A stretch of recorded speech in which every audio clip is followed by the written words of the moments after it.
Well, let's go back to the beginning, because you grew up wrestling. That's it. You grew up. Yeah. Tell me about that, and tell me how you ended up in Wall Street. Yeah. Wall Street's a funny story, but I always say wrestling built me. I think wrestling is the single most important sport any boy or girl can do, because it's one-on-one. You're accountable, you're responsible. The more work you put in, the better the outcome. And again, not everyone is passionate about wrestling. I was fortunate to find wrestling and absolutely love it at an early age. I was so committed to the grind and the process that it just propelled me for every other aspect of life.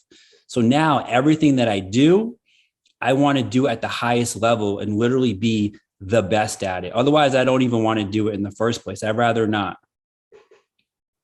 Where do you think that, well, first of all, that's extremely evident, even in from a public facing perspective, in the things that we see you pursuing and achieving on a consistent basis, right? So hats off to you, because I think a lot of times Samantha and I, my spouse, we talk about how sometimes we're not as authentic with what we say versus what we do.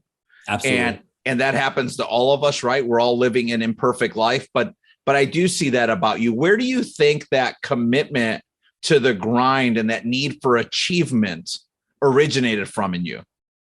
Yeah, that is definitely wrestling. I think the ability to not be scared to fail is one of the most important traits you can have. And the only way you can fail, the only way you can get there is by failing. And wrestling is that one sport that constantly, it humbles you and it hurts your feelings. Like, you literally put your soul on that mat week in and week out, and to go out there and lose to another human, it's hard. And then the next day you got to get right back on the mat and do it again and do it again and do it again.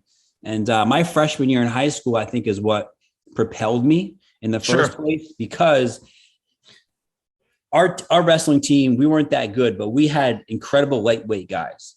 We had a kid at 119 who was returning winner-up at states, and the kid who was at 103 was an all-state wrestler too. Now, I only weighed 95 pounds as a freshman, so I was forced to wrestle at 112. I got my ass whooped the entire season. I went like 2-17 or something like that. So for me, it was losing week after week after week, going into practice, getting my beat by the guy above me and below me. So I think that just the fact that I never quit and I kept on driving because I love the sport so much kind of catapulted me to where my mindset is today. Is that so? Say that again. If it was any other sport, I don't know if I would have felt the same way, but something about wrestling it really fed my soul, and it still does. Yeah, I've and thank you for sharing that. I've had friends that I grew up with that were, pretty accomplished wrestlers who would say, this is the one sport when you hit the showers and you look at yourself in the mirror, it's like, man, I either did the work or I didn't do the work. Yeah. And that's it. There's nowhere to point a finger at. And he would always speak about how humbling that was, but his aspiration to be great is what, just kept him coming back and putting in the work. Yeah.